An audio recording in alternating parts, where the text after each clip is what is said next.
ಅವಿ ಡಾರ್ಲಿಂಗ್ಸ್, ನಾನು ನಿಮ್ಮ ಸ್ನೇಹಿತ ಗಿರೀಶ್ ಮಾತಾಡ್ತಾ ಇದ್ದೀನಿ. ಇವತ್ತಿನ ವಿಷಯ ಮಾತಾಡೋದಕ್ಕೆ ನನಗೆ ಎಷ್ಟು ಖುಷಿ ಆಗುತ್ತೆ ಅಂದ್ರೆ, ನಿಜವಾಗ್ಲೂ ನಾನು ಒಬ್ಬ ಕನ್ನಡಿಗ ಅಂತ ಹೇಳ್ಕೊಳ್ಳೋದಕ್ಕೆ ತುಂಬಾ ಪ್ರೌಡ್ ಫೀಲ್ ಆಗುತ್ತೆ. ನಮ್ಮ ಕನ್ನಡಿಗರು ಎಷ್ಟು ಒಳ್ಳೆಯವರು ಅಂದ್ರೆ, ಎಷ್ಟು ನಿಷ್ಠಾವಂತರು ಅಂದ್ರೆ, ಒಬ್ಬರನ್ನ ನಂಬಿದ್ರೆ ಪ್ರಾಣನೇ ಕೊಡ್ತಾರೆ ಅನ್ನೋದು ಪದೇ ಪದೇ ಪ್ರೂವ್ ಆಗ್ತಾನೆ ಇದೆ. ಇದನ್ನ ಯಾಕೆ ಇವಾಗ ಹೇಳ್ತಾ ಇದ್ದೀನಿ ಅಂದ್ರೆ RCB ಅವರು ಸುಮಾರು 17 ವರ್ಷ ಸತತವಾಗಿ ಕಪ್ನ ಸೋಲ್ತಾರೆ. ಆದ್ರೂ ನಮ್ಮ ಕನ್ನಡಿಗರು ಕೈ ಬಿಡಲ್ಲ. 18ನೇ ವರ್ಷ ಕಪ್ನ ಗೆಲ್ತಾರೆ. ಇದರಿಂದ ನಮ್ಗೆ ಏನ್ ಅರ್ಥ ಆಗುತ್ತೆ ಅಂದ್ರೆ, ನಮ್ಮ ಕನ್ನಡಿಗರು ವರ್ಲ್ಡ್ಸ್ ಅಂದ್ರೆ ಜಗತ್ತಿನ ಬೆಸ್ಟ್ ಪರ್ಸನಾಲಿಟಿ ಇರುವಂತ ಲಾಯಲ್ ಜನಗಳು ಅನ್ನೋದು ಅರ್ಥ ಆಗುತ್ತೆ.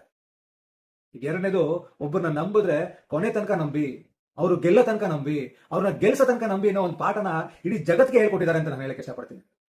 ಇವತ್ತು ನಮ್ಮ ಕನ್ನಡಿಗರು ಒಂದು ಬೆಂಚ್ ಮಾರ್ಕ್, ಇಡೀ ಜಗತ್ತಿಗೆ ಒಂದು ಬೆಂಚ್ ಮಾರ್ಕ್ ನ ಸೆಟ್ ಮಾಡಿದ್ದಾರೆ ಅಂತ ಹೇಳ್ತೀನಿ. ಅದಲ್ಲದೆ ಇನ್ನೊಂದೇನಪ್ಪಾ ಅಂತ ಹೇಳಿದ್ರೆ, ನಮ್ಮ ಕನ್ನಡಿಗರ ಲಾಯಲ್ಟಿ ನೋಡಿ, ಪ್ರೀತಿ ನೋಡಿ, ನಮ್ಮ ಸ್ಟೇಟ್ ಅಲ್ಲದೆ ಬೇರೆ ಸ್ಟೇಟ್ ಅವರು, ಬೇರೆ ದೇಶದವರು ಕೂಡ ಇವತ್ತು ಆರ್ ಸಿ ಬಿಗೆ ಫ್ಯಾನ್ಸ್ ಆಗಿದ್ದಾರೆ. ಅಂದ್ರೆ ಇದರಿಂದ ಏನ್ ಅರ್ಥ ಆಗುತ್ತೆ ಅಂದ್ರೆ, ಒಳ್ಳೇದಕ್ಕೆ ಯಾವತ್ತು ಒಳ್ಳೇದೇ ಆಗುತ್ತೆ ಅನ್ನೋ ಒಂದು ಪಾಠನೂ ಕೂಡ ಹೇಳ್ಕೊಟ್ಟಿದ್ದಾರೆ. ಹಾಗೆ ಇವತ್ತು ನಮ್ಮ RCB ಕ್ವಾಲಿಫೈರ್ ಮ್ಯಾಚ್ ಇದೆ.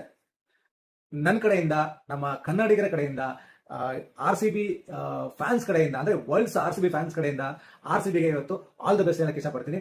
ಹಾಗೆ ಈ ವರ್ಷ ಕೂಡ ಕಪ್ ನಮ್ದೇ ಆಗುತ್ತೆ ಅನ್ನೋ ನಂಬಿಕೆ ನನಗಿದೆ. ಜೈ ಹಿಂದ್, ಜೈ ಕರ್ನಾಟಕ, ಜೈ RCB.